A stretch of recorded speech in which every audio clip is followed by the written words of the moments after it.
Welcome to the Zentangle Project Pack series. Today, I'm going to be working with Project Pack number 10. My name is Martha, and I'm so glad that you've decided to spend some time with me today. This video is part of the series that we're calling the Zentangle Legend. To learn more about the Zentangle Legend, you can watch Project Pack number 10 intro video. So today we're going to be using this custom booklet designed by us here at Zentangle HQ. Lovely little booklet. And we always encourage anybody that doesn't have this special materials for today's videos that they can follow along with whatever materials that you have. If you're interested in purchasing a Project Pack number 10, they're available from our certified Zentangle teachers and at Zentangle.com. So this is your booklet to keep. This is yours to make it your own. And we encourage you to follow along with us, but of course, making changes along the way that would make your book special to you. So today I'm going to be working with the legend marked L2. See that in the bottom corner of this spread here. And it's almost beautiful just as it is, but we're going to be filling it in with the theme that I've chosen to add to legend number 2 is spirals. So all the tangles that I'm going to be doing with you today involve a spiral in one shape or another. And we were given 2 pens to work with in this project pack. And so I'm going to start out with the brown pen today. And I'm going to get us started on this tangle and then maybe tell you a little bit about where this particular tangle came from. I'm going to be working with the tangle called Muka, and it doesn't normally live in a spiral format, but we're going to kind of morph it and change it into a spiral. So Muka tends to have a long, flowy stem to it, but I'm going to kind of cut it short and make little tiny squat mukas and have them play around in a circle. Feel free to follow along or watch me first so you can get the hang of it. I'm going to use this space number 3 right here. And I'm going to begin by creating a circle to build my spiral on. And the circle is going to be made of 4 little muka shapes.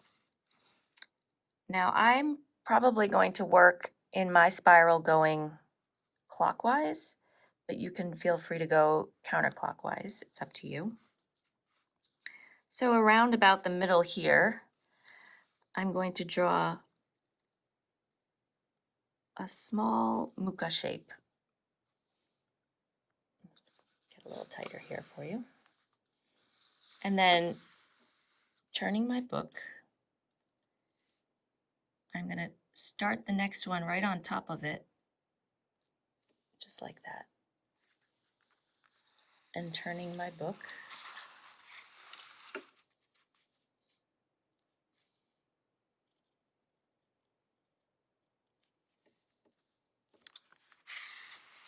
And then once again,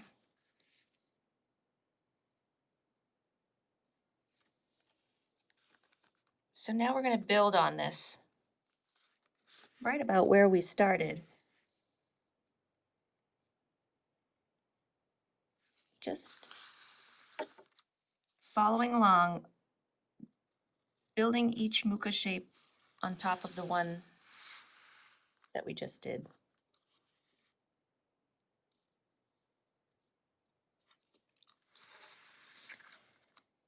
Not really having to worry about where the next one lands, just as long as you are turning your book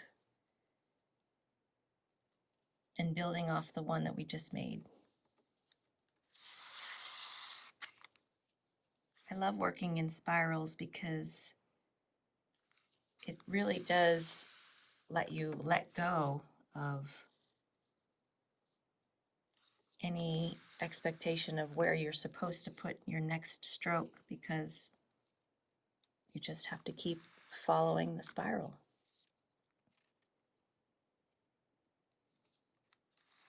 You can see how our mukas are taking shape here in a much different way than they normally do.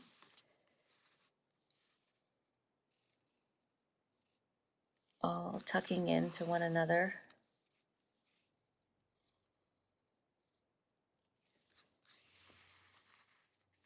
It's a wonderful challenge for yourself to take any tangle that you enjoy drawing and seeing if you can put it into a spiral format.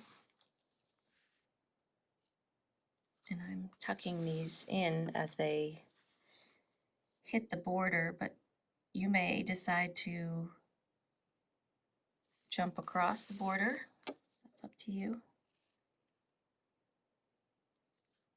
The way we spell muka is M-O-O-K-A, which is kind of a phonetical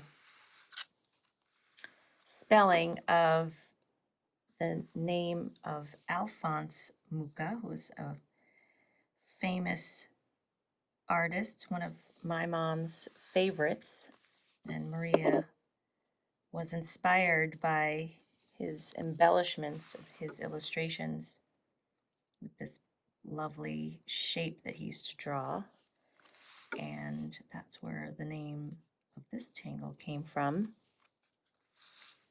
I'm going to go right to the edges here.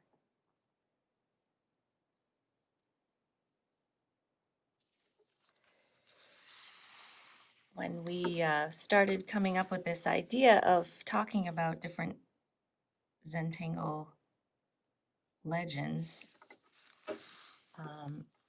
we were laughing because we all have our own story of how we came to be working at Zentangle. And this one's going to live out here, I think. And one of my first jobs, if not my very first job here at Zentangle HQ, was actually naming tangles.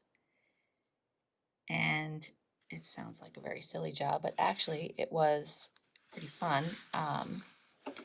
They didn't always have actual patterns to match with the names. I just started coming up with some fun, whimsical, silly names. So we had sort of a bank of names to work with, and sometimes the patterns came later. Okay, so here we have our basic muka spiral, and I think I'm just going to add some other little elements of detail here if you want to, or you can actually leave it just like this.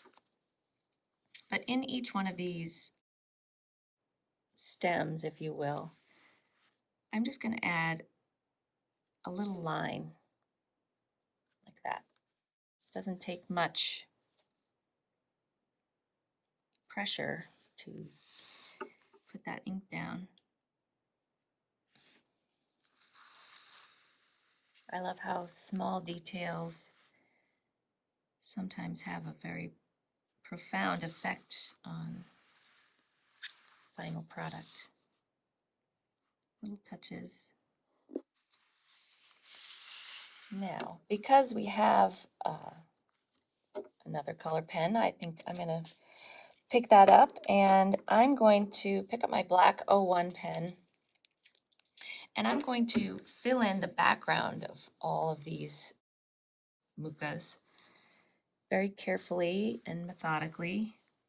You can start in the center and move out, or I'm going to change my perspective here and work my way from one corner to the next and just take my time and fill in these nice little background spaces. I love the way the brown and the black work together.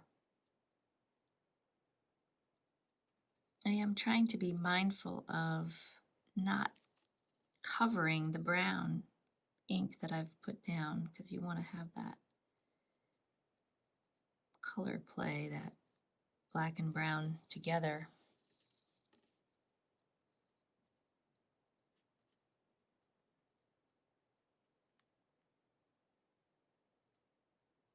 Adding a little rounding where this one snuck out. Crazy little Mooka.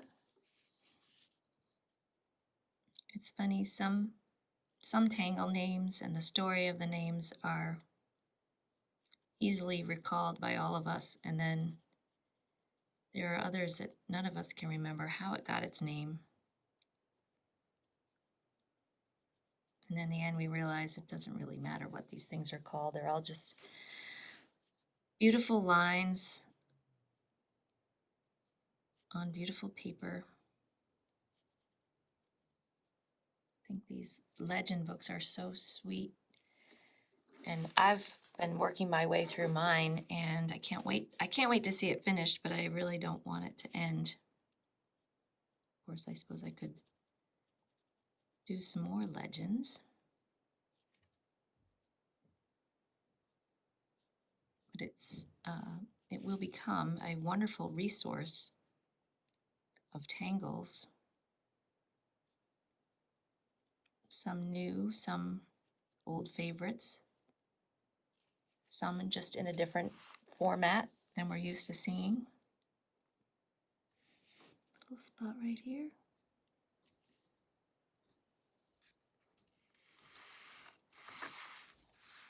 There. Well, we can add a little bit of shading if you like.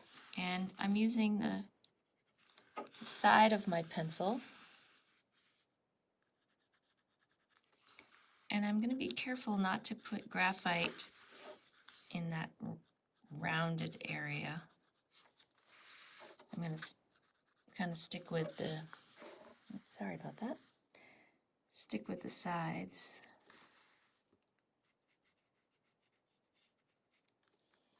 And I'm just going to take my time and turn the book each time, because I think that helps my hand kind of keep the graphite on its edge. And that will make it much easier also to smooth into the paper. Of course, anytime we add shading, we want to make sure we leave specific places unshaded in order to have that new depth perspective that the shading adds so well. And with my tortillon, which you will have in your toolkit there, I'm just going to gently work that graphite in.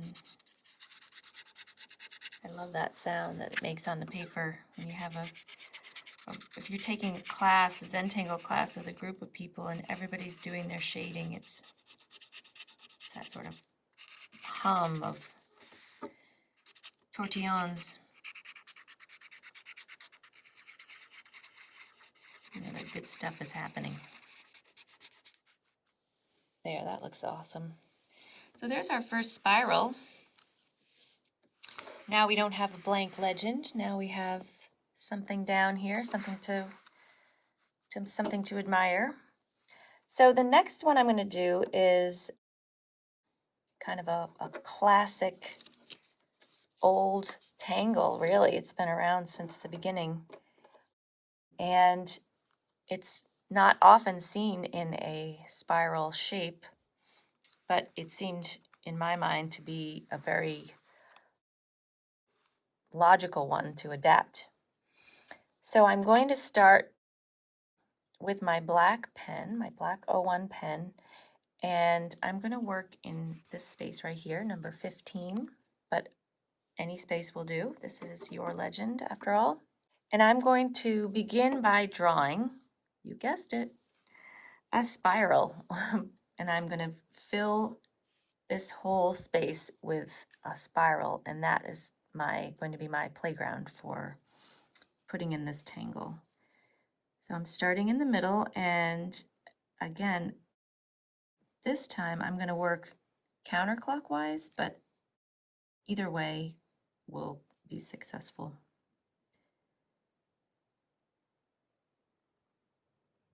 So I'm going around and I'm going to work on keeping my spacing, my aura'd space, if you will, fairly consistent so that this sort of the channel that the spiral creates is somewhat consistent. Again, hand drawn, of course, and if it isn't, it's all right. But that's what my goal is. And I'm going to draw this spiral all the way to the edges as if it were going behind what was there.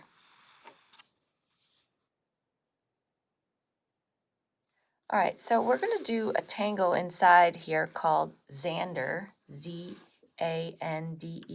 and it is one of the early tangles, and it's very much a wonderful textured tangle, and it's typically drawn in a linear, like a straight-ish line, and I'm just going to adapt it to fit inside my spiral. The way I'm going to start this out is by dividing the spiral into segments. And I'm going to do that. You can start by watching me. Often when I work in a spiral, I don't start in the very middle because it's sometimes it's a little bit awkward there, and I sort of figure that out in the end, how I want to handle it. So I'll start where I have a regular spacing, and I'm going to start by drawing a band. And it's a little curvy to it, and I'm doing that on purpose. And I'm going to do it on the other side as well. See, I have a little band that's bending on each end. Then I'm going to give it some space, however I decide to make that space. I'm going to want to keep that somewhat consistent throughout my spiral. I'm going to draw another band.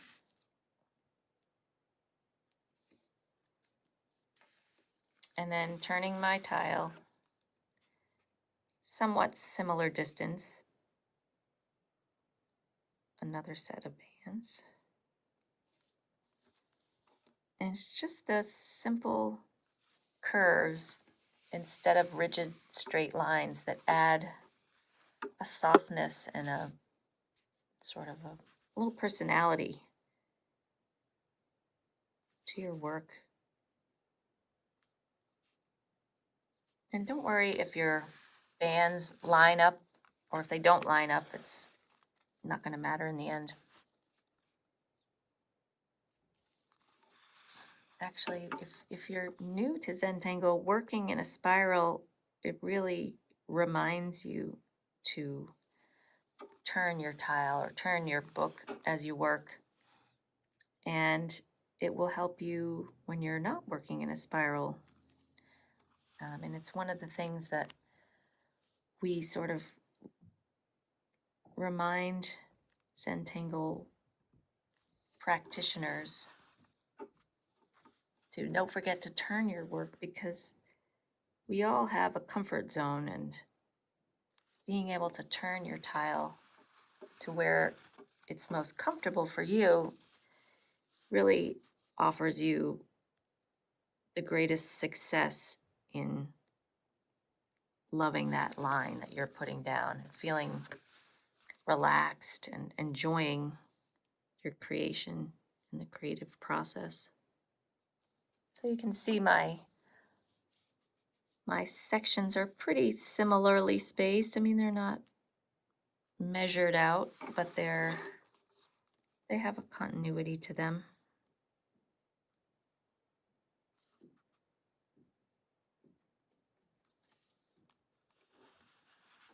So I'll go back to my center of my spiral and figure this out.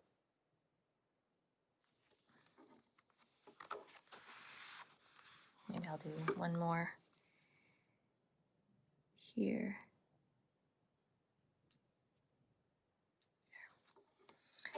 So this is actually a great base for a number of fragments. You could fill in endless amount of fragments. But in order for this to be called Xander, I'm going to fill it with the original intention for it. And now the rest of this is basically just some texturized lines. And so I'm going to start sort of in the middle here so that I can show you, and then work my way out and work my way back in. I'm just going to add a series of auraed lines here in this space. And I'm going to really play with the weight of my pen stroke, and I'm going to try to keep it very light.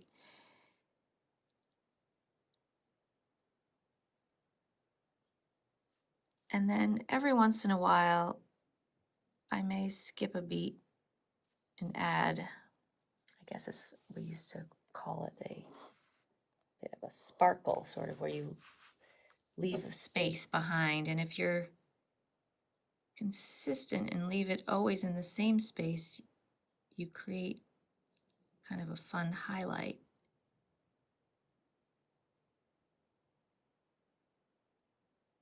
I'm really trying hard to go very, very light with my strokes. So there's our basic filler, and each segment is going to have its own shaped line. We're going to be auraing the space that's there. So this stroke will aura this outside line here. And I'm going to do the same thing. Just, I'm really going light with my pen stroke. And maybe I'll select a little bit of a different space to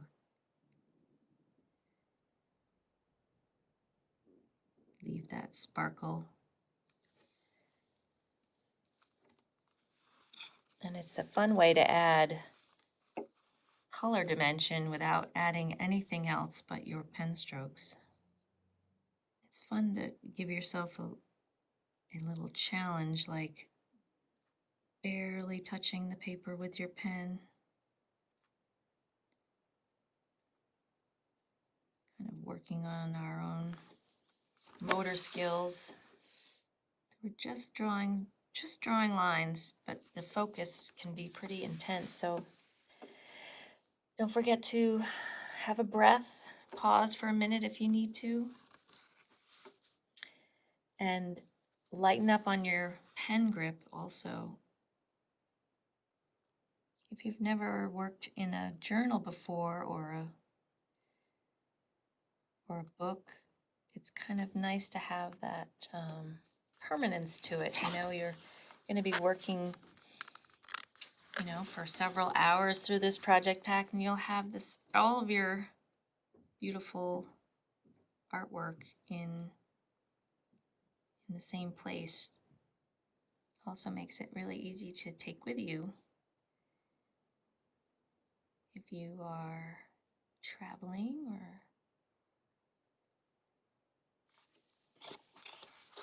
or just take it to. Nowadays we can take our phones with us anywhere, right? And we can bring these videos with us, bring this little book, a few pens, and off you go anywhere. This is a fun tangle to do after one too many cups of coffee, and you'll get a nice, consistently jittery line, but honestly makes a pretty cool pattern too. I've been guilty of that for sure. I always wonder how it's going to work out in the center of these spirals, because usually you're trying to squish what you intended to into something that's an awkward shape, but it always works out.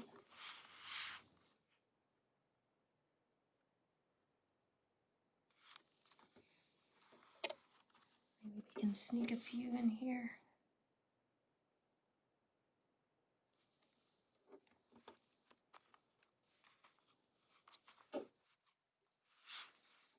I'll just color in these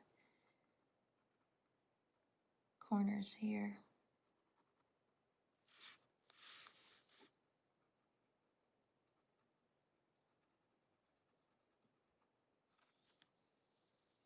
So we can add a little graphite to this. And I think what I'll do is play around with leaving those highlighted areas in the middle of each segment. And I'll just do that by adding graphite on the inside of each band like that. I'll show you what that looks like.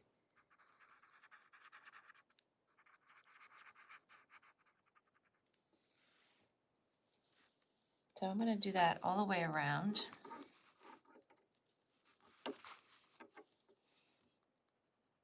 Again, working with the side of my pencil,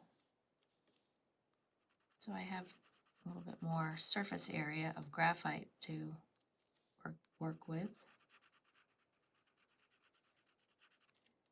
And I think the more you get comfortable with shading, the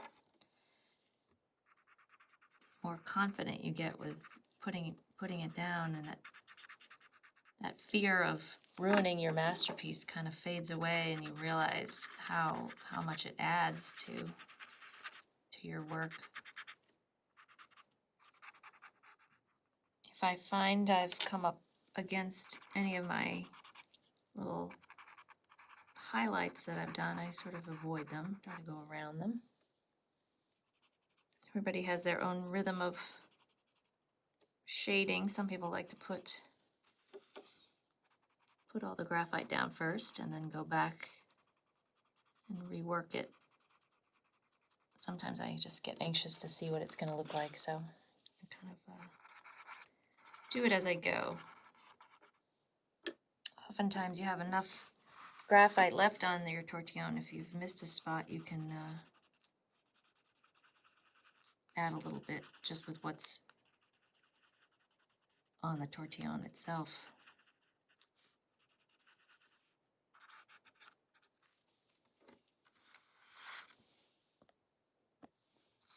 There we have it, Xander. Looks pretty cool. All right, so the next tangle that we're going to adapt into a spiral is a tangle called I Can This, ICANTHIS, which is a play on the word I can't this, which is a lovely, flourishing plant that is often seen in William Morris patterns, pretty much in the background of everything he does. And when you look at the word written out, the word can't is in the middle of it. And so Maria thought it would be fun to just take the T out and say, I can this, which I think is awesome. So we are going to draw this leafy flowing vine of a tangle, and it's quite free form. So if you've never drawn it before, I do suggest kind of following along with me. And it's not normally in a spiral, but certainly vines can curve and spiral, so I thought it would be fun to play with that idea.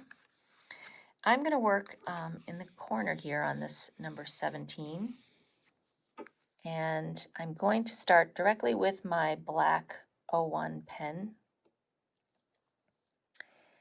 And it's going to be a gently curving spiral, not much to it, just enough of an idea to say, oh, that's kind of spiraling.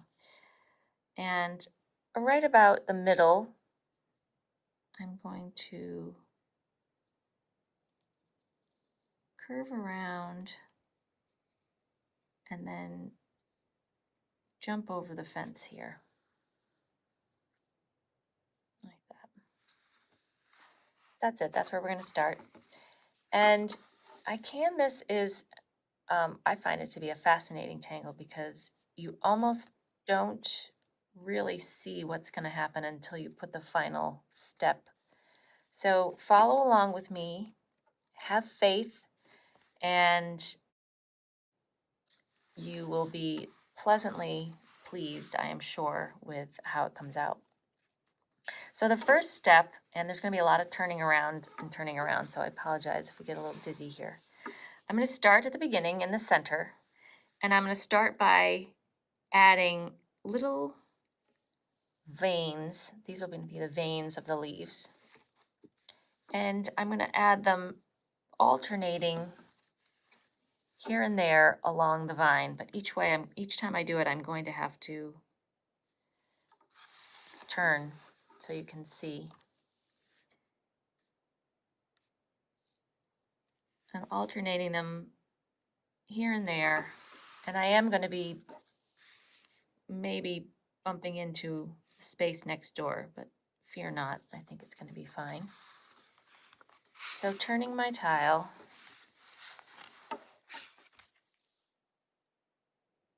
adding little veins back and forth.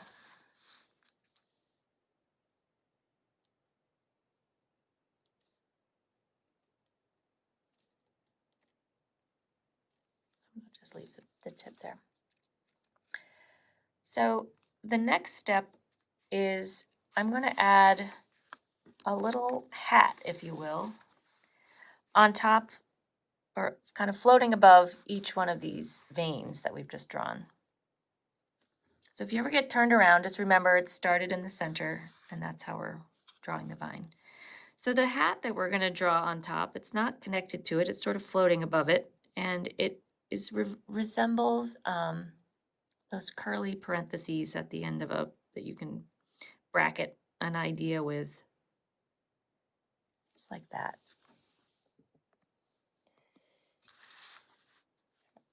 See that? And I'm going to have one of those floating above each vein that we've just drawn,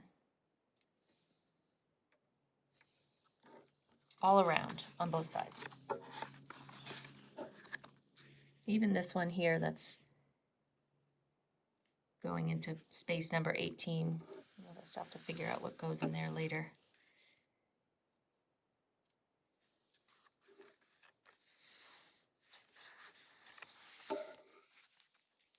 The first time I did this, I thought, what the heck is this going to be? But honestly, it is one of my newer favorite tangles. I don't know about you, but once I really learn something, I just about draw it all the time until I can confidently add it to tiles, kind of get obsessed with it. And this was definitely one of them that I paid a lot of attention to when I first learned it.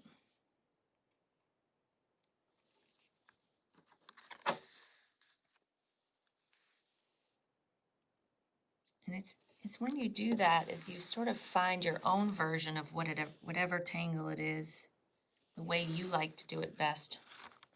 And I think that's what makes it so cool, that we all have a little personality that we add to these tangles.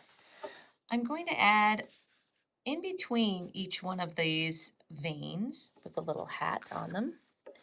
I'm going to add floating somewhere. It can be in the center or floating closer to one or the other. A little U shape. And this is sort of the next step, but I'm going to do them both in one step. And I'm going to bring it down to a V. This will all become a little bit more obvious when we connect the dots, literally. This one's kind of floating up here, and I add a little V that I ink in. I guess the beauty of this is that there's no right or wrong area to put these things, just as long as it's somewhere between. So I'm going along one side here, and then I'll go along the inside and do the same thing.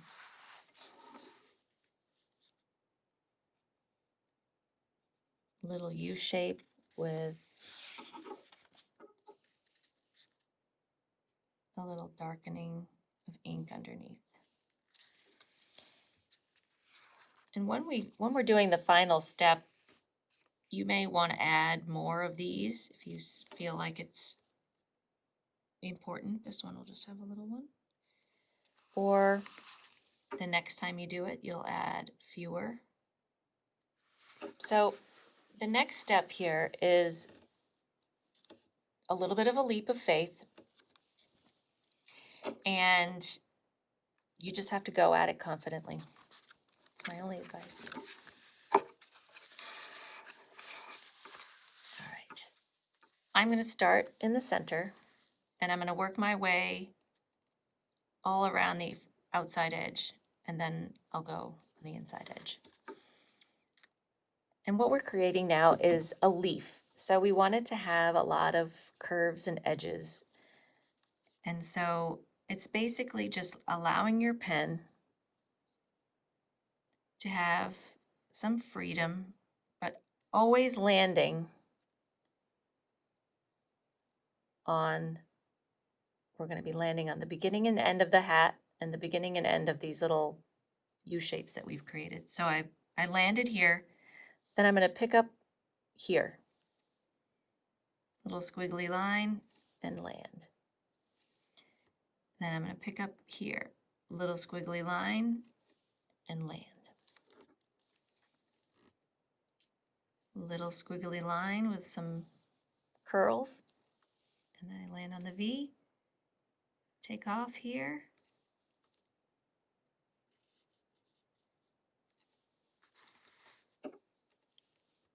take off here and land here, take off here, land here. It's truly the curvier the better. And the more you dance around, sort of the better it comes out. Now we're coming around this other edge. So as long as you have a little V shape to a little hat and connect them however which way you need to turn your pen. There, so hopefully now you can see this kind of cool, viney, leafy shape.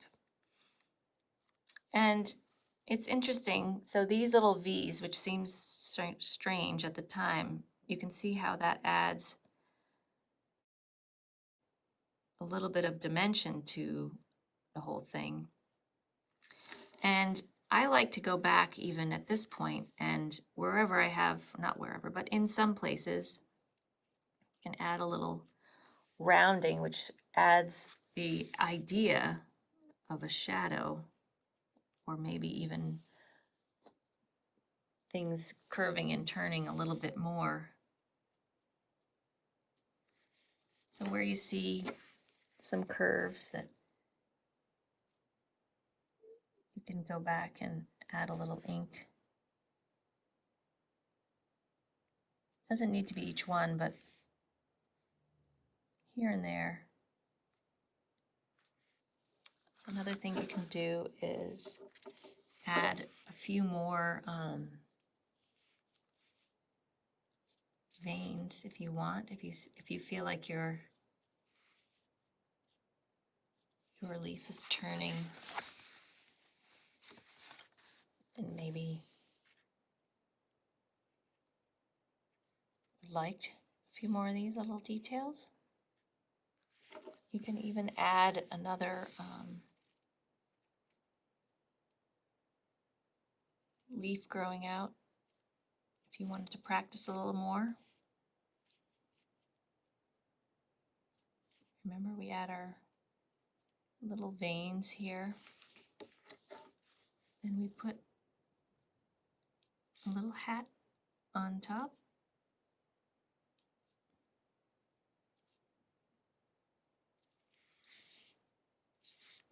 And then in between, we add a little V shape.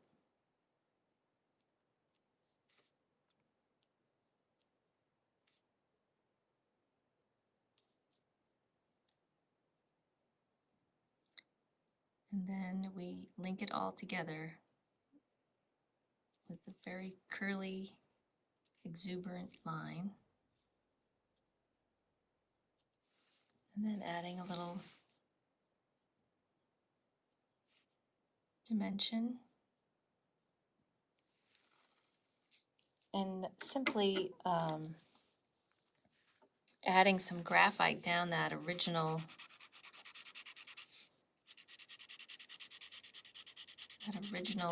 spiral that we drew.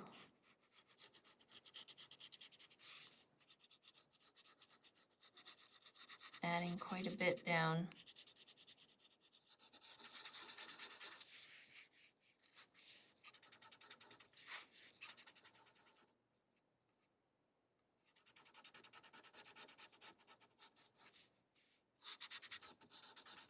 Beautiful.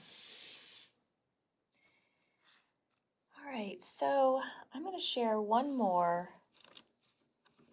spiraling tangle with you. And this one is just something that I've been playing around with, and it's a take on, again, another earlier in the Zentangle legend tangle called Floo, F-L-O-O. And Floo is kind of starts with a small spiral and went in a circular motion, and I've just added some different auras going in different directions and came up with this sort of flowy, frothy looking tangulation, if you will, and I'm calling it Floo-ish, F-L-O-O--ish. So we're going to play around with some Floo-ish in number 6 down here. So the basic stroke of this tangle is we're going to start out with a spiral on the end of a line,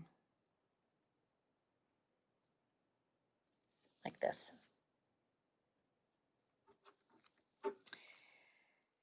Then on this first curve inside the spiral, I'm going to take off from that first curve and come down like that. And then I'm going to add some sort of, auras in a bit of a chevron, meaning each one will get smaller and smaller. So I take off from the top and come down like this. And then my next one that I do will be a bit smaller and smaller still, smaller still. Then I'm going to go back to this original curve here and do the same thing in the opposite direction, basically. Following the curve of the spiral.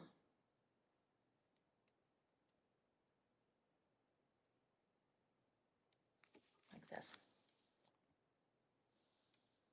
So we have sort of a spiral that's curling in on itself.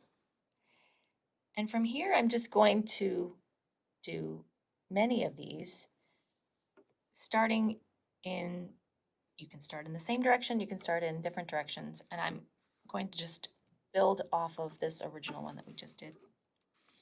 So really, you can begin the next one anywhere you like. I'm going to start this one in the opposite direction, and I'm going to go this way. Again, we're going to take off on that first spiral space and come down. And then little auras on the outside that get smaller. And then I come back to the inside.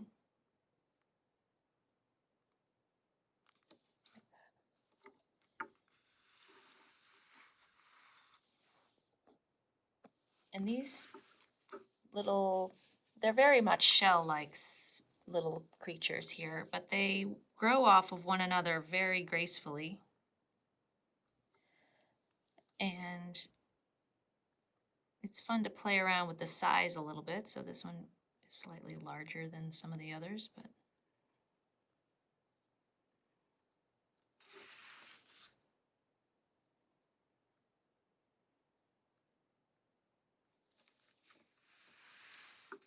then coming back to the inside.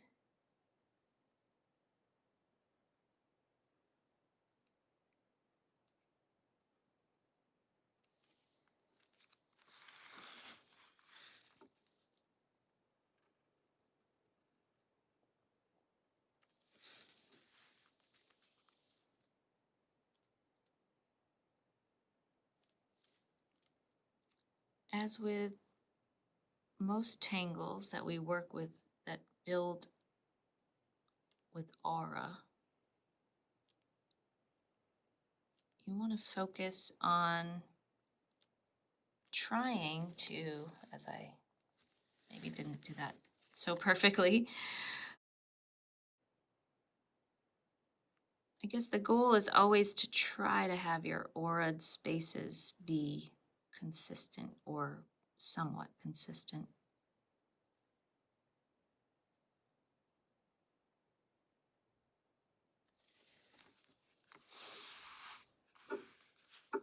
So just because this is all just lines here, so we end up, I think, although we're working with spirals, this is very much a texturing tangle.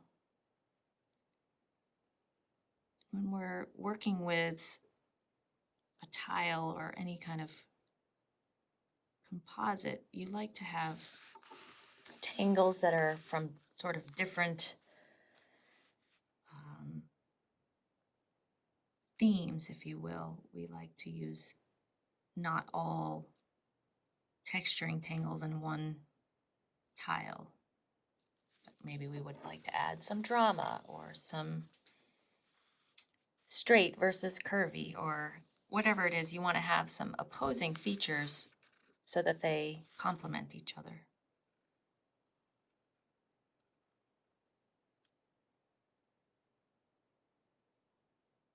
Anytime you have naturally occurring spaces where you redefine your lines or your lines meet, you have that darkening of the ink, and it's actually something that I think adds a lot to the tangle as a whole.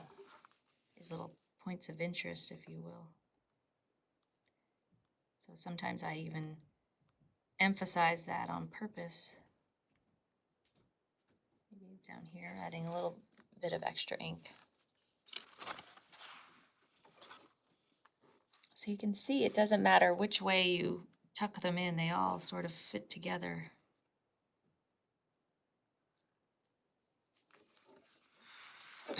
Maybe one last one down here.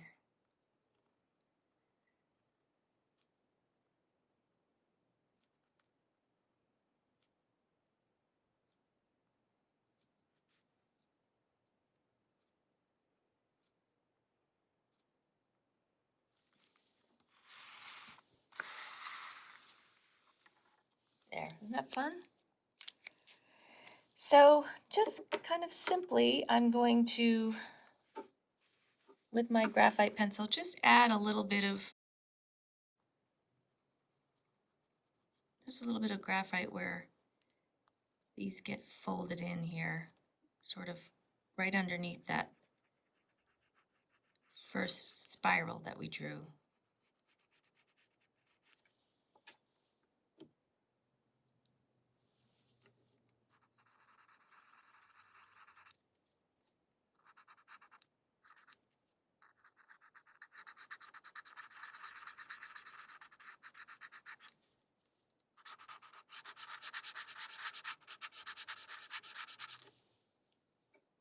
Makes it look like it's the inside of a shell, I guess. I'm sure you could come up with some other fun ways to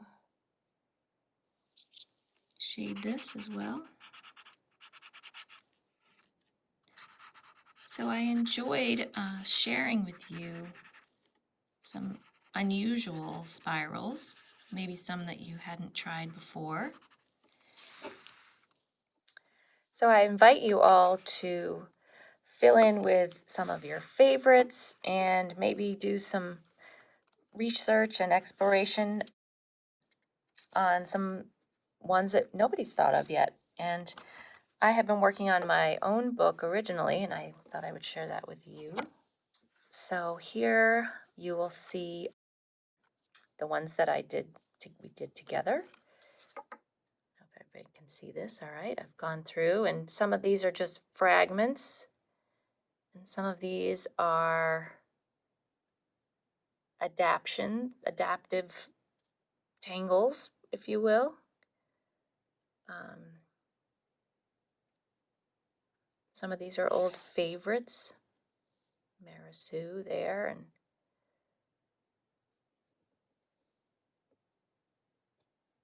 just fun ways to play within a spiral, using a spiral as a string, or using it with the technique of transcending is another idea. So I hope you enjoyed our time together. I certainly did, and I'm looking forward to getting to work on the rest of my legend. Hope you guys have a great day. Thanks so much for joining me. Bye-bye.